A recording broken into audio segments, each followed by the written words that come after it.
আসসালামু আলাইকুম ওয়া রাহমাতুল্লাহি ওয়া বারাকাতুহু। দেশবাসী এবং আমার তরিকার মুজাহিদিন ভাইয়েরা, ইসলামী আন্দোলনের সমস্ত কর্মীরা, আপনারা একটা বিষয় ফেসবুকে পেয়া আমি বড় লজ্জিত, মর্মাহত, দুঃখিত, ব্যথিত যে কে বা কারা আমার বয়ান থেকে একটা ভিডিও কাটসাট করে ছেড়ে দিয়ে আপনাদেরকে বিভ্রান্ত করছে। সো আমার জীবন চরমনাই, আমার মৌলানা হওয়া চরমনাই, আমার মরহুম শায়েখের দোয়া আমার গালের মধ্যে দেওয়ার কারণে আজকে আমার বয়ান। কিন্তু আমার বয়ানের মধ্যে পুরা বয়ান করছি আমি চরমনাইয়ের এক ট্যাবলেট, চরমনাইয়ের পুরিয়া দ্বারা দিল নুরানি হয়, দিল ভালো হয়। কারা কারা চরমনাই যাবেন?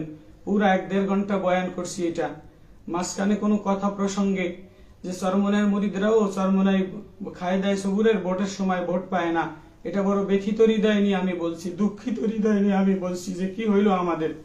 আর শায়েখে চরমনাই তো আমার হৃদয়ের স্পন্দন, আমার মায়া, আমার বাবা। শায়েখে চরমনাই সম্পর্কে কোনো মন্তব্য, চরমনাইয়ের জিকির দ্বারা, চরমনাইয়ের কান্না দ্বারাই তো আমার জীবন। চরমনাইয়ের ময়দান সারা জীবন, নির্বাচনের আগেও বয়ান করলাম, সারা জীবন বয়ান করলাম যে চরমনাইয়ের এক নূর, চরমনাইয়ের জিকিরের এক নূর, এক কান্নার আওয়াজ। কালকার বয়ান যে কান্দাকাটি করার মানুষ নাই, কান্দাকাটি করার মানুষ ছিলেন মরহুম শায়েখ রহমতুল্লাহ আলাই, চরমনাইয়ের পীর শায়েখ রহমতুল্লাহ আলাই, চরমনাইয়ের বর্তমান শায়েখে চরমনাই। ওনারা সারা জায়গায় বয়ান একটাই করি। আর এখন আমার বিরুদ্ধে কোন ষড়যন্ত্রকারীরা কাটসাট বয়ান দিয়া জাতিকে বিভ্রান্ত করে, চরমনাইয়ের আমার প্রাণের হৃদয়ে ভাইদেরকে বিভ্রান্ত করে। এই জন্য আমি ব্যথিত হৃদয়ে। শায়েখে চরমনাইয়ের যদি কিছু বলে থেকে জিব্বা হয়ে যাক, আমার আল্লাহ মাফ করুক।